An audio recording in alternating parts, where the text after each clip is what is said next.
capítulo de número 7 e o verso de número 11.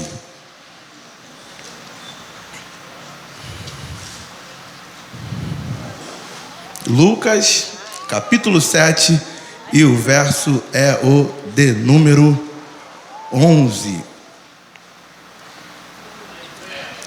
E aconteceu, pouco depois, ir ele à cidade chamada Naim, e com ele iam muitos dos seus discípulos e uma grande multidão.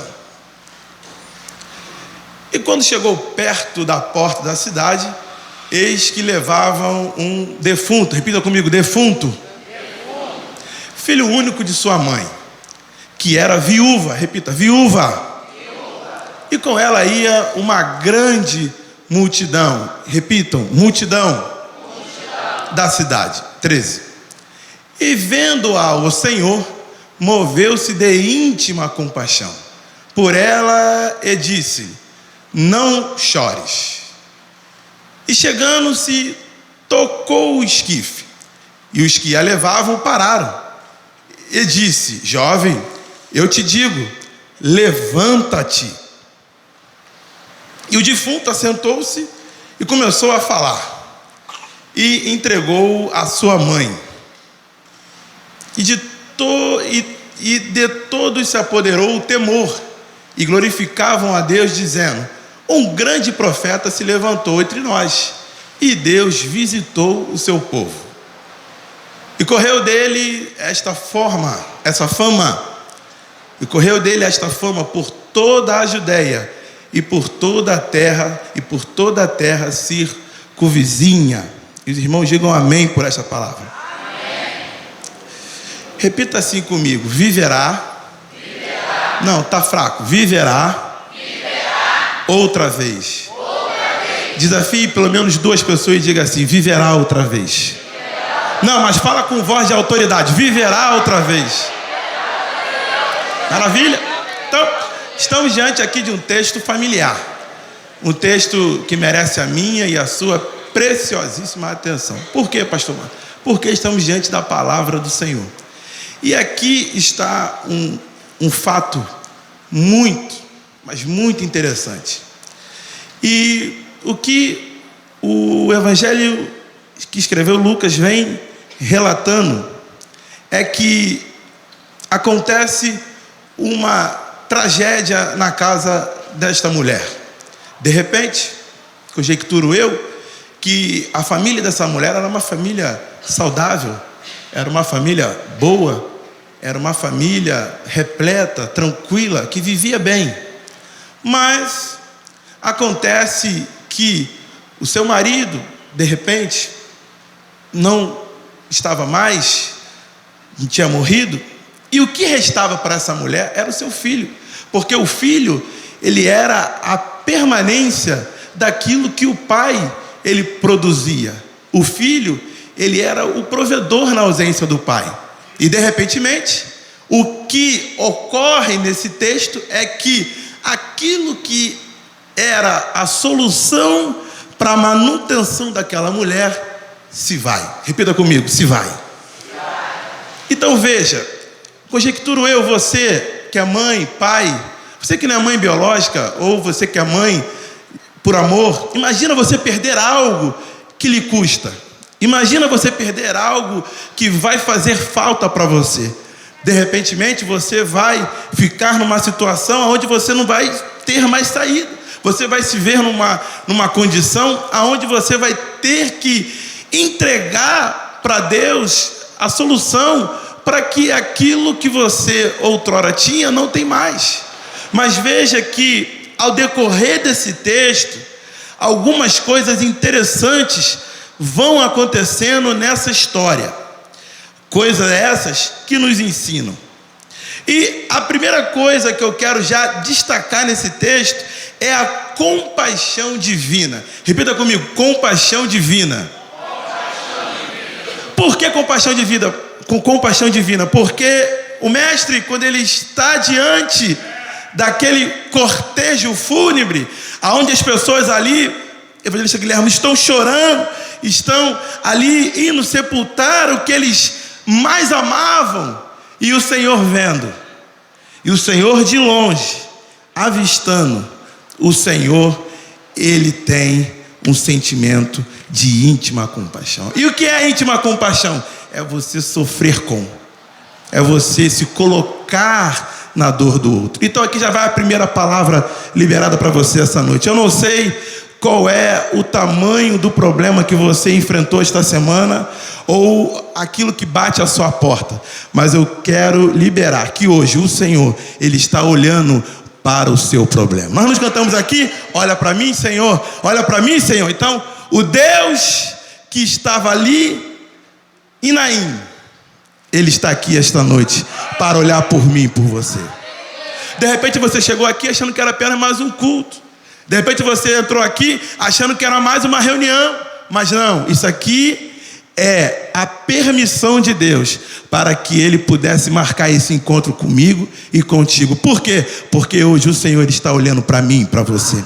Eu não sei qual é a circunstância que você precisa que Deus olhe, mas o Senhor hoje, Ele está com o seu olhar de fogo aqui esta noite para contemplar aquilo que você necessita, aquilo que você precisa. E eu tenho a certeza que quando o Senhor olha para nós, é sinal de que Ele vai resolver a parada. Ele vai resolver a situação. Então Jesus, Ele se compadeceu da viúva e a compaixão foi algo interessante. E quando Jesus, Ele se compadece, Ele está entendendo o sofrimento desta mãe. Então aqui nesta noite o Senhor está entendendo o teu sofrimento, meu irmão. O Senhor está entendendo o teu sofrimento, minha irmã. De repente você acha, não, mas Jesus não olha para mim, pastor. Jesus tem tanta coisa para olhar, mas hoje Ele está aqui para olhar para aquilo que você necessita. E quando Jesus olha, é porque Ele vai resolver a situação. Vamos lá, caminhando. Então a primeira coisa que esse texto ele fica claro para nós é a compaixão divina. A segunda coisa é o poder de Deus. Repita comigo, poder de Deus. Porque Jesus, Ele é especialista em transformar dor em alegria. Jesus é especialista em pegar a sua dor e transformar ela em uma alegria. De repente a sua dor, ela está se perpetuando por algum tempo. De repente a sua dor, ela já vem te acompanhando por alguns anos, por alguns meses, por alguns dias. Mas Deus é especialista em transformar aquilo que está doendo em alegria. Então, meu irmão, minha irmã, fique tranquila, fique tranquilo, porque a sua dor, ela não é maior que o Deus que nós servimos.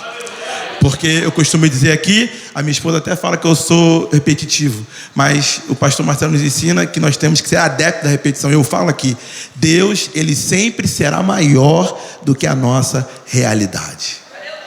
A realidade desta mulher aqui era enterrar o seu filho, pastor Edmilson. A realidade desta mulher aqui, pastor Eliseu, era sepultar o seu filho e ali ir toda a sua esperança embora. Mas Deus, Ele sempre virá na contramão da nossa realidade. E eu quero dizer para você, meu irmão, para você, minha irmã, que está aqui essa noite, a realidade que vai se avolumar para você nessa semana, fique tranquilo, é porque Deus, Ele está te forjando nessa realidade, para que você possa cantar logo ali na frente o hino da vitória. Por quê? Porque Deus, Ele é maior.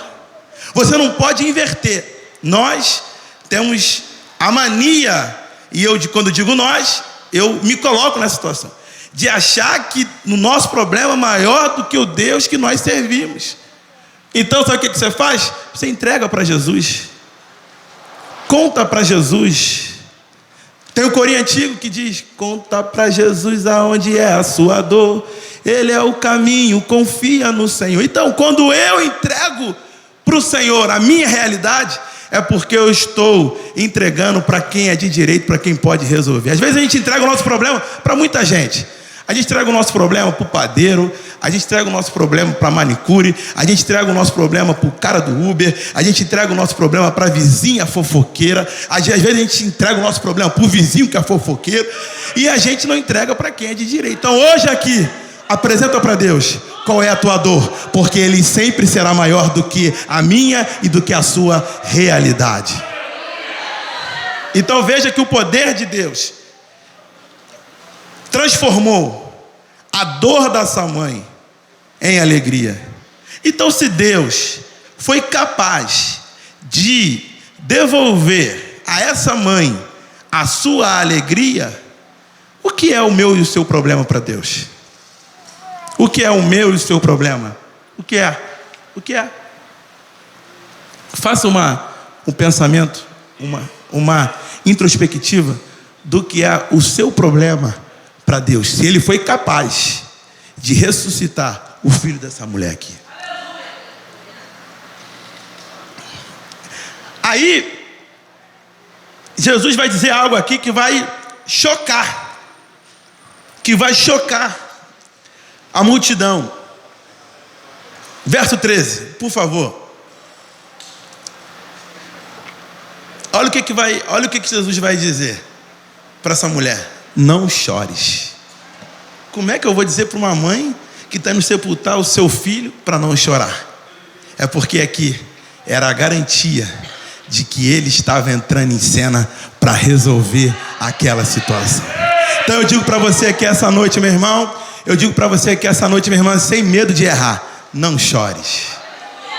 Não chores, levanta a cabeça, enxugue a lágrima, porque hoje o Senhor está aqui, e quando o Senhor chega, alguma coisa tem que acontecer. Quando Jesus passa, alguma coisa tem que acontecer. Por quê? Porque Ele está se apresentando nesta situação. Então aqui não é o pastor Marlon que está dizendo para você não chorar. Aqui não é o pastor Marcelo que está pedindo para você não chorar. Aqui não é o teu amigo, não é a tua amiga que está pedindo para você chorar. Não, aqui é o próprio Senhor dizendo para você essa noite aqui: não chores, não chores. Porque tudo que o diabo quer é nos ver prostrado. Mas o Senhor hoje, Ele pega na nossa mão e diz: não chores, porque eu estou no controle da situação, da parada. Quem está no controle da situação não é o governo federal, não é o governo estadual, nem é o governo municipal. Quem está no controle da minha e da sua situação é o Deus que nunca perdeu e nunca perderá uma batalha. Então veja que aqui Jesus ele está dizendo para essa mulher: não chores. E chegando, verso 14. Outra coisa interessante que acontece aqui nesse texto, nessa cena, Jesus, chegando, se tocou o esquife, verso 14, e parando os que conduziam, disse: jovem, eu te mando, levanta-te. Veja que Jesus aqui, ele quebra um protocolo, se é assim que eu posso dizer. Quando Jesus toca no esquife, é algo que não podia se acontecer, mas aqui Jesus, ele está demonstrando que Ele vai contra a lógica para poder nos abençoar. Ele vai na contramão para poder nos abençoar. Por quê, pastor Mar? Porque aqui Ele está contrariando a lógica, contrariando todo um cenário. Algumas pessoas, os religiosos, para garantir o milagre desta mulher. E Ele mandou: levanta-te. E Jesus manda hoje aqui te dizer: levanta-te. Levanta, meu irmão, levanta, minha irmã. Estamos começando uma semana, e nesta semana você tem que entrar de cabeça erguida. Você tem que entrar com o seu coração pulsando, com o seu coração alegre. Por quê? Porque na tua semana, eu profetizo isso aqui, na tua semana o Senhor já está. Na tua semana, o Senhor, nela, já está presente. Jesus ele não está presente apenas no domingo, quando você vem ao culto. Jesus não está presente apenas quando você vem à escola dominical às 17 horas. Não. Jesus está presente na tua segunda, na tua terça, na tua quarta, na tua quinta, na tua sexta e no teu sábado. Por quê? Porque Ele vem para contrariar as previsões. Porque se a previsão diz algo, Jesus, Ele diz que está no controle. A previsão diz que não vai acontecer, Jesus diz que vai acontecer. A previsão diz que não vai florescer, mas Jesus diz vai florescer. A previsão diz que vai ser mais uma semana, mas Jesus diz que vai ser a minha e a sua melhor semana. Mas para isso, eu preciso crer que Ele tem o controle de todas as coisas. E o que mais me conforta nesse texto, além do poder de Deus, além da compaixão divina, é a esperança. Porque Jesus, Ele está, quando Ele está falando, está tocando no esquife, quando Jesus está mandando levantar, Jesus está mudando a esperança daquelas pessoas, daquela família e dessa mãe. Então a esperança é que faz eu e você continuarmos vivos. A esperança em crer que amanhã vai ser melhor do que hoje. A esperança é que me faz acreditar que o mês de abril será um mês poderoso na minha vida, na minha casa, na minha família. Então, para isso, você precisa crer, você precisa entender que quando a esperança ela está intacta, ela vem acompanhado da fé. Por que a fé?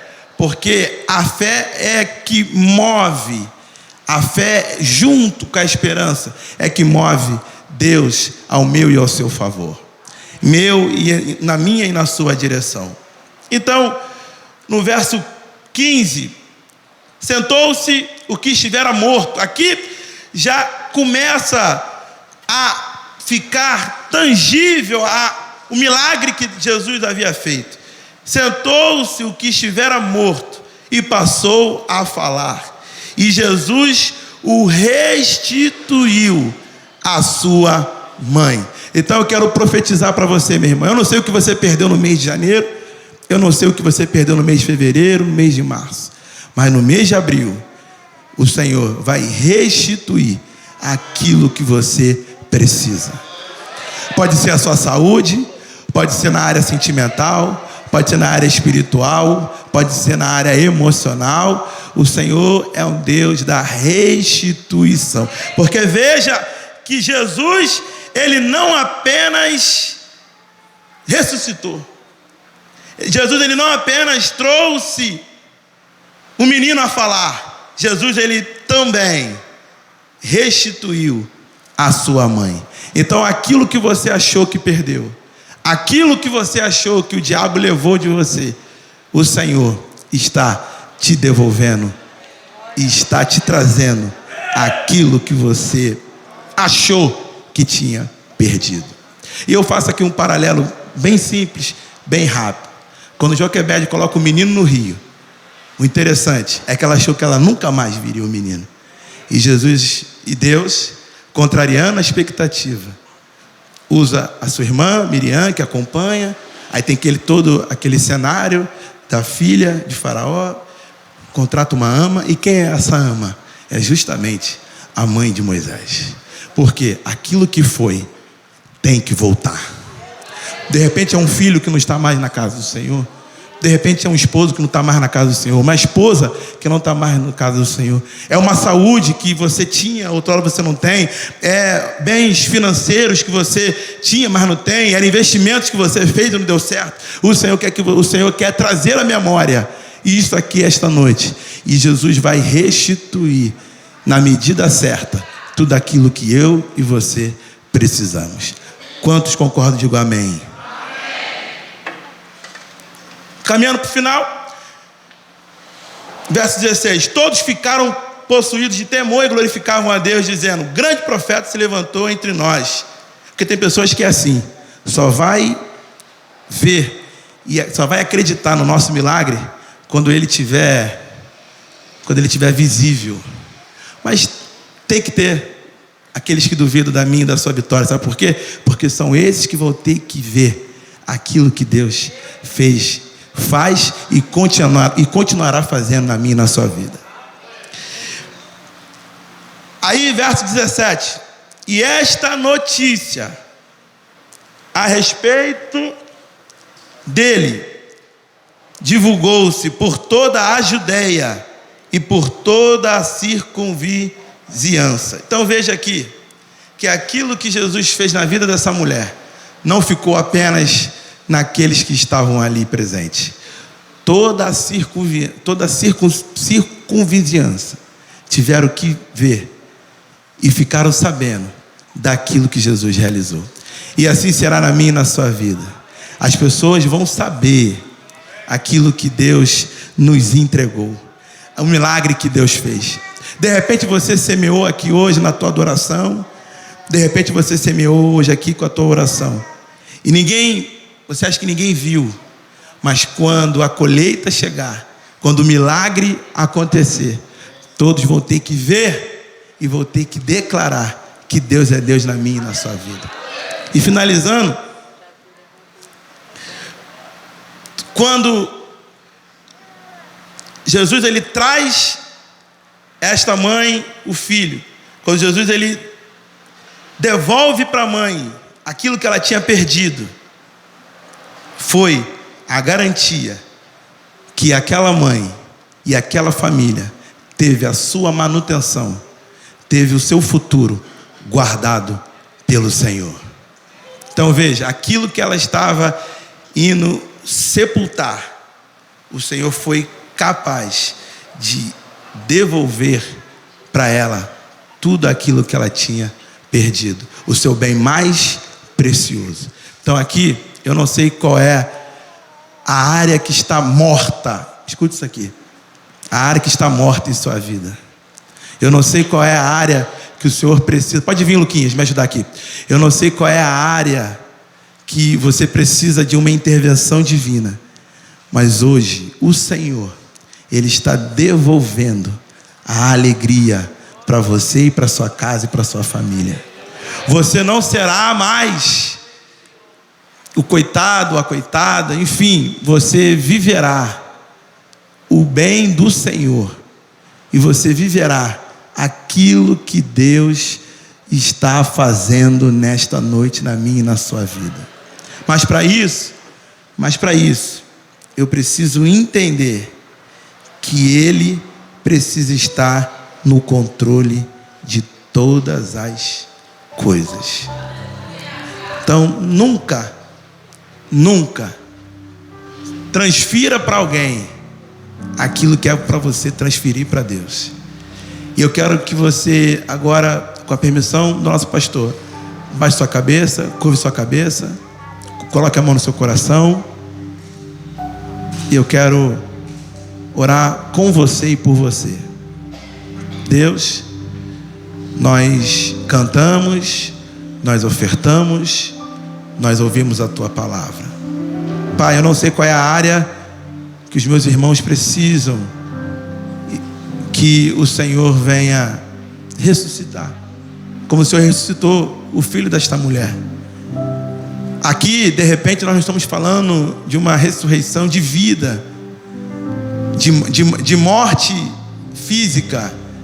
Estamos falando de projetos que se foram, projetos que foram enterrados, projetos que foram sepultados, projetos que foram colocados e arquivados, de repente pelo juiz, de repente pelo médico, de repente pelo amigo, de repente por alguém que nós amávamos. Mas é esse mesmo projeto que está na gaveta, pode estar cheio de teia de aranha, é esse mesmo projeto que o Senhor quer que nós venhamos pegar, porque o Senhor dará vida. O Deus da vida está aqui esta noite. E agora eu faço um pedido. Se for uma morte espiritual, que o Senhor venha trazer a vida, a alegria da salvação, a alegria de te servir. Porque o Senhor é o Deus que traz a vida, e o Senhor é o Deus que devolve a vida. Então, Pai, muito obrigado. Te agradecemos em tudo e por tudo, em nome de Jesus. Amém e amém. Deus abençoe você, a sua casa, como também a sua família. E não duvide do poder de Deus. Repito, a área que estava morta, hoje, o Senhor fez viver. Então aplauda o Senhor Jesus, meu irmão. Nosso pastor